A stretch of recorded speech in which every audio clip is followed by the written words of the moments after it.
Hi traders, have you ever wondered how to use technical analysis on a stock that doesn't have a lot of price data? Well, we're going to dive into how to use the anchored VWAP, or volume weighted average price, on a newly traded IPO that just started trading a few months ago.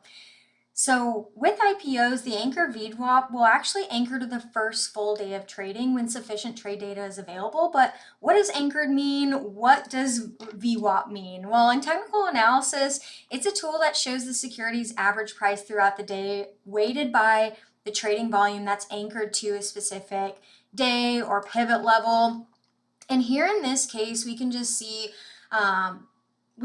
that volume weighted average price line, which is this pink line, just making its way, maneuvering through price. And the logic is simple. So a trade of 100,000 shares at a specific price has a much greater impact on the average that this is creating than a trade of just 100 shares. So size definitely matters. So volume weighted average price really captures this by giving more importance to prices where higher volume occurred. And it's just this continuous line that begins calculating at the market open and resets at the close. Now, why is this useful? Well, for institutional traders, VWAP is a crucial benchmark. It's used to evaluate the quality of a large trade execution. So if a fund manager buys a large block of shares below the VWAP, like it was here in late June, that could be considered a good cost-efficient execution. Now, if they buy above it, like here in the last day of June, it can indicate slippage or poor timing. Now, for retail traders, volume weighted average price helps identify fair value. So if price is above the VWAP line,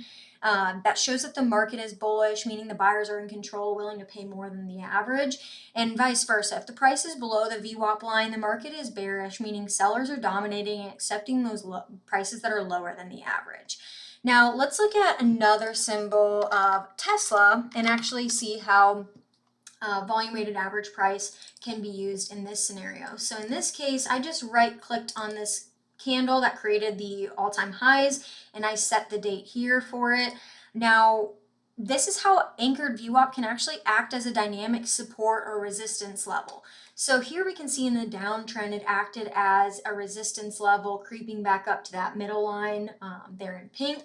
We saw that it acted as a mean reversion line where price just kept going back and forth, reverting to the mean there for the better half of 4 months or so. And then we now see that last little push of support where it broke above that volume weighted average price. So that's really how you can use anchored VWAP on charts that don't have a lot of data, and you could use them as support or resistance levels in looking for breakouts and trend confirmation.